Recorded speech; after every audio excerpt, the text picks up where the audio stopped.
மாதவபுரி நாட்டு மன்னன் மகேந்திரவர்மனின் மகன் முகில்வர்மன் பார்க்க அழகாக இருப்பான். அதில் அவனுடைய முயற்சி என்ன இருக்கிறது? இயற்கையின் படைப்பு அப்படி. ஆனால் அவன் அதற்காக மிகவும் கர்வப்பட்டு கொள்வான்.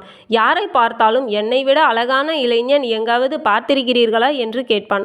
அரசகுமாரனாயிற்றே, மறுக்க முடியுமா? உங்களை மாதிரி அழகானவர் இந்த உலகில் வேறு யாரும் கிடையாது.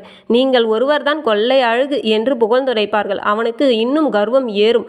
கடைசியில் நான் கடவுளை விட அழகு என்று சொல்ல ஆரம்பித்து விட்டான். கடவுளை யார் கண்டது? நல்ல வேளை, நானே கடவுள் என்று சொல்லவில்லையே என்று திருப்திப்பட்டு கொண்டார்கள்.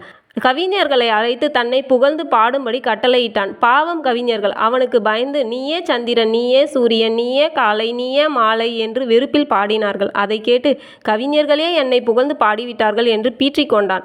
பக்கத்து நாட்டு அரசன் மாதவபுரி மீது படையெடுத்து வந்து விட்டான்.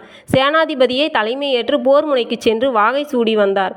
மன்னர் அவனுக்கு பெரும் வரவேற்பு அளித்தார். அரசவையில் சேனாதிபதியின் வீரத்தை புகழ்ந்தார். மக்களும் புகழ்ந்தனர். முகில்வர்மனை யாரும் ஏறெடுத்தும் பார்க்கவில்லை. ஒரு மூலை மனம் குன்றி போய் உட்கார்ந்திருந்தான். அழகாய் இருப்பதில் ஒரு லாபமும் இல்லை. வீரம்தான் நாட்டை காத்திருக்கிறது.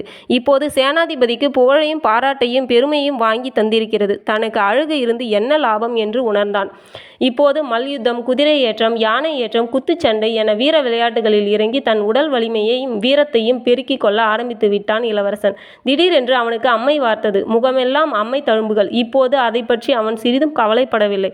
வீரம்தான் உண்மையான அழகு என்பதை உணர்ந்து கொண்டு விட்டானே. இனி புற அழகை பற்றி அவன் நினைப்பதே இல்லை. இந்த கதையின் நீதி, உண்மையான அழகு என்பது புற தோற்றத்தில் இல்லை. ஒரு மனிதனின் வீரம், திறன், நல்ல பண்புகளே நிரந்தரமான புகழையும் பெருமையும் பெற்றுத்தரும். புற அழகை விட அக அழகும் வீரமும் தான் ஒருவருக்கு உண்மையான மதிப்பை தருகின்றன என்பதை உணர்த்துகிறது. நன்றி. இதுபோன்ற கதைகளை கேட்க நமது சேனலை சப்ஸ்கிரைப் செய்யுங்கள்.